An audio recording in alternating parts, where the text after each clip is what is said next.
Welcome to this deep dive. Oh, this is going to be a good one. Yeah, today we're heading over to Portchester, New York. Sounds familiar.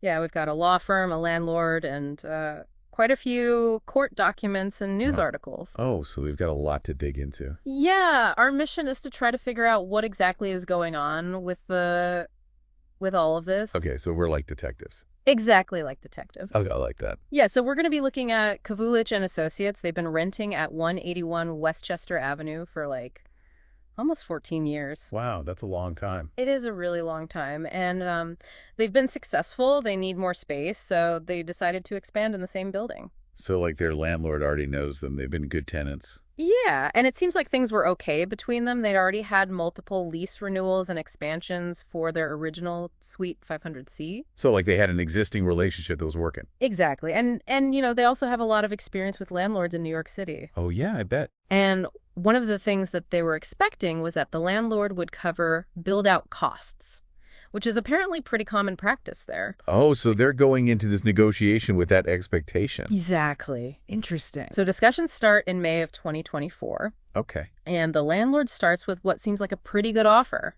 Okay. A 3-year lease at $4,000 a month, which is even lower than what the previous tenant was paying. Oh, wow. That's interesting. So why would they offer that much lower price? Well, maybe it's a good guy landlord, or maybe they just, it's an empty space, they want to fill it. But either way, Kavulich and Associates, they're smart. They're not going to just take the first offer. Yeah, of course. So they come back with a counter offer. Okay. They request a 5-year lease term, no personal guarantee, and getting rid of a clause about real estate taxes. Okay. And a bit of a reduction in rent for the first 2 years. Okay. That all sounds pretty reasonable. Yeah. I mean, they're a long-term tenant. They seem pretty reliable. Exactly. And it's New York City. So yeah, that all makes sense. Yeah. So on August 23, 2024, they get an email confirming a modified lease that has all of those changes that they wanted. Oh, wow. So they get everything they wanted. It seems like it. Okay, so you'd think everything would be smooth sailing from here. You would think that, right? But I have a feeling it isn't. It is not. Okay, tell me more. So next comes the build-out process, which is really extensive. They're doing demolition office design. They're having to adjust the walls. They had to use special solvents to remove old paint. They pick specific paint colors. They pick specific doors that they want. Wow, they're really customizing this space. They really are. They're putting a lot of time and energy and money into making it their own. Okay. And then on top of all of that, there's the wiring for internet connection. Yeah, that's a big one these days. Huge expense that was scheduled for November 12th, 2024. Okay. And then there were delays. Oh, no. The move-in date got pushed back from November 15th to December 1st, and then finally December 9th. Oh, that's so frustrating. I know. And they had to reschedule Verizon. They had to reschedule their entire tech team multiple times because the landlord's not ready. Oh, that's annoying. It is very annoying. So what happened next? Well, so finally, December 9th, 2024, they get the keys. They take possession.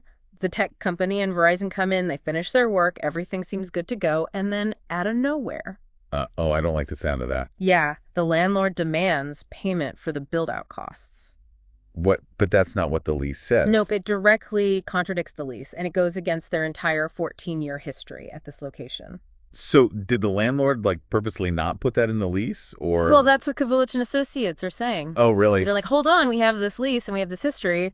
This isn't how we do business. Yeah, that seems pretty shady. But the landlord doesn't back down. Oh, this isn't good. No. So things escalate very, very quickly. Just 3 days after they move in on December 12th, 2024, the landlord starts making threats. Threats? Like, what does he want? He's basically saying, pay up or you'll face trouble. Well, that's not good. Yeah. And then it gets worse. On December 14, 2024, the landlord physically assaults Gary Kavulich. Oh, my God. Are you serious? Yeah. Wow. And then he calls the police and falsely accuses Kavulich of being a squatter. What, he's trying to get them kicked out or arrested? Yeah, like he's making up a situation. Wow. Luckily, the police realize that this is a civil matter and they don't get involved. But can you imagine? I can only imagine. The shock and the fear that they must have felt. Oh, yeah, for sure. But it doesn't stop there. Oh, no. Come on. On January 6, 2025, Kavulich and Associates get served with a notice that says they only have a license to occupy 301B, not a lease. Is he trying to, rewrite history? It seems like he's trying to undermine their legal rights as tenants. Oh my goodness, this keeps getting worse. And then to make matters worse, he locks them out of their original office 500C on January 13th, 2025.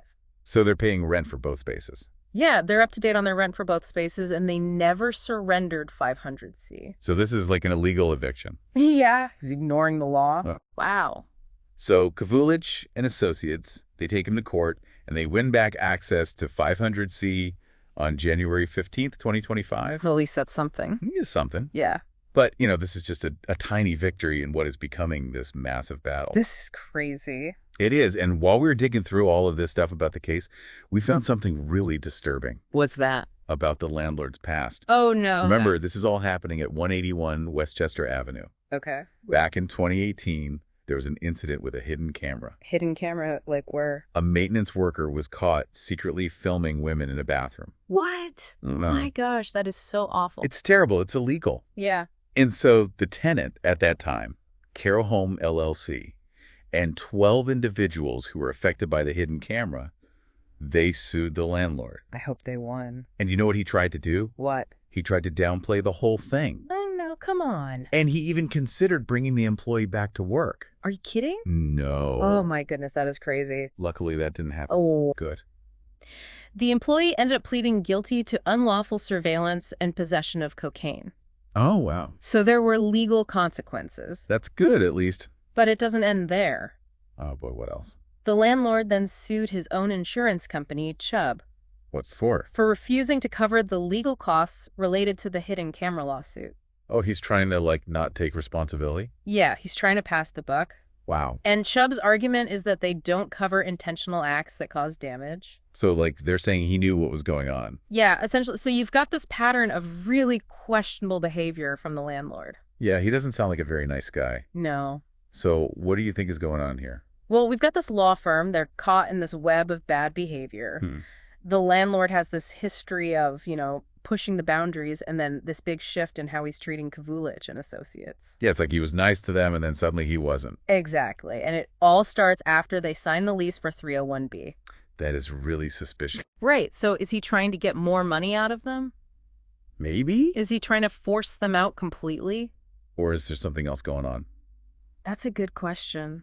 Yeah, this is so strange. It really is a mystery. Yeah. So what happens next? Well, that's what we're going to talk about in part 2 of this deep dive. I can't wait. Okay, so we left off with this question. Why the sudden aggression from the landlord? Yeah, it's like he totally changed. Right after 14 years, it seems like everything was okay, and then boom. Yeah, so